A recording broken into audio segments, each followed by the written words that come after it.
여당 후보인 김모가 쓰임새가 있지 않냐. 장관도 하고 총리도 했으니까 여러 가지 행정 경험에다가 현 정부하고의 다양한 형태의 네트워크 있을 거 아닙니까? 그걸 한번 대구를 위해서 딱 써먹으실 때라 일꾼 김부겸을 써달라 그렇게 시민한테 호소되는 거죠. 대구의 사정이 좋았다면 결심을 하기 어려웠습니다. 또 특히 출마를 강조하신 분들은 자네도 대구에 큰 은혜를 입었지 않냐. 대구에서 국회의원이 되는 바람에 장관도 되고 또 그런 여러 가지 기획 때문에 총리까지 했으니 지금 대구 어렵고 자네를 부르지 않나. 그래서 이럴 때는 정말 과감하게 좀 나서라. 그리고 대구 시민들한테 이 답답한 마음을 풀어주는 역할을 더 할 그런 각오를 해야 되지 않냐. 그때 여러 가지 대구에 관련된 자료를 보니까 뭔가 대구가 반전의 계기가 필요하다. 그런 점에서 제 스스로 쌓아왔던 여러 가지 경력들을 제 정치적 고향이나 마찬가지 대구를 위해서 일을 해야 되겠다. 그걸 판단했습니다. 국가가 전부 다 집어넣으라 그러면 안 집어넣겠죠. 그렇잖아요. 그러나 기본적으로 이건 옛날에 군공항 이전이라는 차원에서 보면 기부 양립 외에는 다른 답이 안 나옵니다. 그런데 실질적으로 뭐예요? 이 지역 경제를 살아나게 할 중요한 인프라거든요. 그런데 어차피 군공항하고 같이 써야 돼. 그러면 군사공항에 대한 부분들은 이제는 왜 옛날 군사공항보다 훨씬 업그레이드한 걸 요구를 하지 않습니까? 그래서 지금 이제 이 경비가 천문학적으로 늘어난 거잖아요. 그리고 또 기왕에 그렇게 된 마당에 공항만 하나 짓는 게 아니라 그 인근에 미래 먹거리를 함께 배치할 수 있다라는 또 그런 산업 전망도 갖는 거 아닙니까? 그래서 이제 국가를 설득을 해야죠. 국가 균형 발전이라는 측면이 분명히 있다. 그다음 공공항 이전 사업이라는 측면도 있다. 미래 이 지역의 기업들을 유치하고 하려면 물과 전력은 충분한데 인프라가 약하다. 이런 것들을 위해서라도 정부도 같이 공동 투자자가 돼달라라고 이렇게 요구를 할 것이고 그 점에 있어서 중앙정부가 일정 부분 책임을 질 수밖에 없다는 게 이번에 제가 설득한 그나마 민주당 지도부가 납득을 한 부분입니다. 단순히 공공항 이전 사업으로 가지고는 이게 되지 않는다는 것도 저 우선 저거부터 시작해야 될 거 아닙니까? 시장님께서 공자기금을 빌려서 부지 매입부터 진행을 하겠다고 하던 것들이 지금 중지되어 있잖아요. 우선 그거부터 시작을 하겠습니다. 일단 빌리는 거죠. 우선은 부지 매입까지는 우리가 빌려서 하겠다는 거죠. 그런데 정부에서 빌려서 하겠다는 거죠. 민주당 지도부도 동의를 한 부분. 윤석열 대통령 때 적어도 부지 매입비 정도 아무 그거는 사실은 조금만 더 의지를 실으면 되잖아요. 맞습니다. 그것도 국가가 떠맡기라는 것도 아니고 우선 일이 진행될 수 있도록 그 정도 빌려달라는 건데 그것도 안 했단 말이죠. 뭐 핑계는 대더라고 안 해주냐. 그랬더니 뭐 공자기금도 그냥 하는 게 아니고 뭐 기체를 해야 되고 어쩌고 뭐 그럼 국가 의지라는 게 말이야. 그럼 거기에 그 규정에 따른 것 같으면 아까 이야기한 이미 국토의 이 불균형한 발전 자체는 어떻게 해석을 할래? 맨날 예탄해가 지방에서 프로젝트 하면 다 떨어지고 수도권만 되는 이게 무슨 국가 운영의 철학에 맞는단 말이냐. 이제 그렇게 하긴 했는데 그런 부분들은 그냥 제가 단순히 대구시장이 되고 싶어서 무슨 없는 말 지는 게 제 평상시의 철학입니다. 장관 때도 제가 끊임없이 기재보고 싸워서 그 당시 거의 8대2에 가깝던 거를 7대3으로 가도록 7.5대 2.5까지는 재정 분권을 그 정도까지 해놓고 왔잖아요. 그래서 지금 정부에서 그게 목표가 7대3입니다. 그러니까 기재부가 움켜쥐고 이렇게 동량전 주듯이 주는 그런 국정 운영을 하지 말자는 거예요. 제가 또 기대하는 거는 이번에 만약에 전화 뭐 이런 데서 민주당 단체장들이 좀 많이 될 것 같잖아요. 되면 목소리를 모아서 이건 이래갖고는 지방에 희망이 없다. 당신들이 가지는 권한, 재정, 그 지방에 내려둬. 그렇게 당당히 요구를 하겠습니다. 지금 누구 잘못이냐고 따지는 건 의미가 없는 것 같습니다. 그러면 결국은 앞으로 이 정부 내에 소위 앞으로 매년 통합을 하면 1년에 5조씩 말하자면 조건을 붙이지 않는 지역의 자기 기획대로 쓸 수 있는 돈을 주겠다는데 이걸 빨리 하늘로 타야 될 거 아닙니까? 산업의 대전환을 이룬다든가 이런 데 쓸 수 있는 돈이잖아요. 또 아까 이야기한 신공항 사업에도 쓸 수 있는 거. 맞습니다. 그렇기 때문에 저는 아마 지난번에 이철우 지사님하고 홍 시장님이 어느 정도 합의한 부분들이 제법 있는 것 같더라고요. 그리고 그 부분은 합의했으니까 어지간하면 그냥 가고 그 다음에 합의 안 된 부분들 그 다음에 무엇보다도 이번에 두 가지 요인 아닙니까? 국민들이 시민들과 도민들이 잘 납득할 수 있는 그런 어떤 절차들이 부족했던 것 같습니다.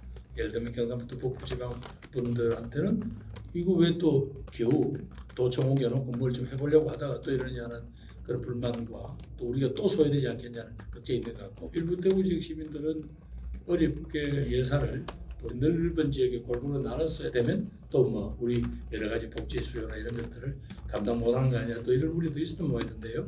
그래서 이런 부분들이 그렇지 않습니다. 이 통합을 했을 때 이런 시너지가 있습니다. 그래서 가지고 설득하는 작업, 주민들한테 알리고 설득하는 작업, 이런 부분들이 병행이 된다면 저는 이 양쪽이 통합위원회라는 권한을 가진 기구를 발족시키고 거기서 하나하나 수렴해가면서 늦어도 난 다음 총선 2년 내에 통합을 위한 주민투표를 할 수 있을 것 같습니다.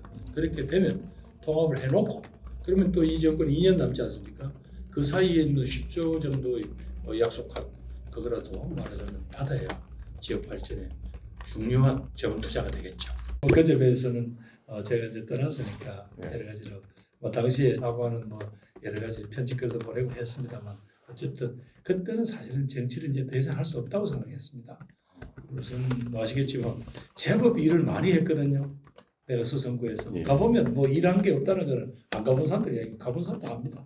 그 고압선 지중화 100몇 년이 넘는 전통시장에 대한 지하 주차장 사업부터 공공수영장, 파크 골프장까지 그랬는데 표가 한 20% 이상 깎여버렸어요. 날개가 꺾이더라고요. 그래서 더 이상 정치할 힘도 없고, 그래서 제가 이제 그 당시 여러 가지 지역분들한테 사과 편지도 보내고 그냥 제가 정치를 접었죠.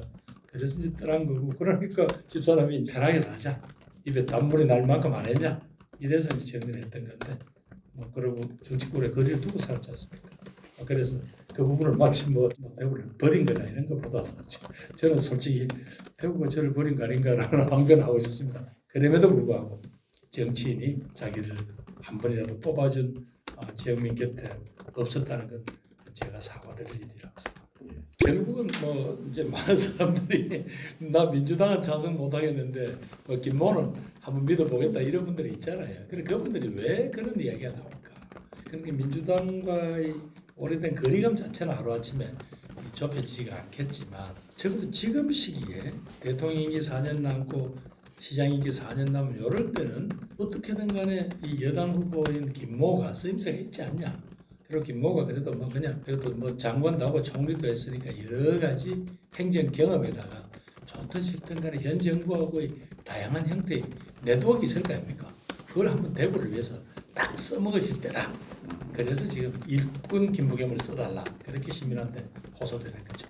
지금은 의미가 없습니다. 아직까지 자기들 경제 후보들끼리 답이나 이런 걸 할 때 자기당 후보한테 잘하지 않잖아요. 1대1이 됐을 때 의미 있는데 결국은 여전히 여기는 팽팽한 국민의힘 후보가 누가 되더라도 그분은 경쟁력을 갖는 후보가 될 것이고, 또 마지막 선거는 항상 1대1 구도로 흘렀잖아요.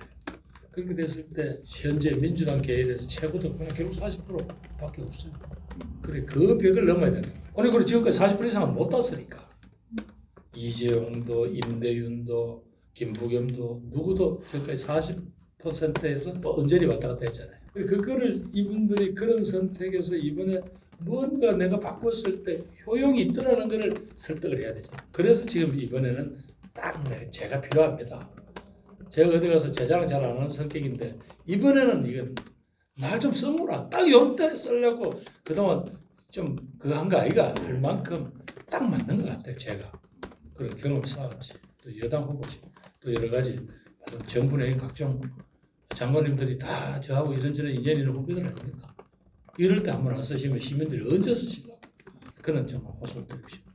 지금 대구시장이라는 자리가 바로 자꾸 그런 식으로 비춰지면 또 아까 이야기한 대구는 또 어디로 들어갈지 모릅니다. 제가 한번 제 인생을 걸고 내 마지막으로 제 소명이라고 여기서 이제 초중고를 나온 정말 제가 그리고 또 여기서 국회의원까지 당선시켜 주셔서 또 제가 그런 어떤 정치적인 지위를 저한테 주신 거나 마찬가지인데 여기서 내가 그런 잔 계산하고 움직이면 시민 눈에 다 비칠 거 아닙니까? 난 그러면 대구가 반전이라는 게 그냥 경제만 산업만가 되는 게 아니라 사회 분위기가 한번 해보자라는 게 이렇게 딱 한번 올라서야 될 거 아닙니까? 그렇게 4년 진짜 짧습니다. 제가 그런 딴 계산을 하거나 이러면 정말 망합니다. 저도 망하고 대구도 망하고 그런 짓을 할 수는 없지 않습니까? 존경하는 시민 여러분, 정말 대구가 가진 우리들의 잠재력, 또 애국심, 헌신, 그걸 저는 잘 기억하고 있습니다. 어려울 때 내색하지 않지만 나라가 어렵거나 이웃이 어려울 때는 결코 외면한 적이 없는 우리 대구시입니다. 뭔가 한번 다시 해볼 수 있다, 해야 한다라는 그런 어떤 계기만 마련되면 바로 그 잠재력이 폭발하리라. 그래서 다시 옛 산업화의 주인공이었던 그 대구의 모습을 되찾을 날이 저는 멀지 않았다고 생각합니다. 그동안 자꾸 보수의 심장이라는 저는 어찌 보면 주변에서 붙인 그 이름에 우리가 안주할 일이 아니다. 대구가 지켜야 될 보수는 그것은 보수의 가치는 애국이요, 공정이요, 그리고 지역의 발전이라는 큰 틀에서 이루어져야 된다고 생각합니다. 그런 점에서 이번에 한번 멋진 변화 대구 시민의 손으로 만들어 주실 것을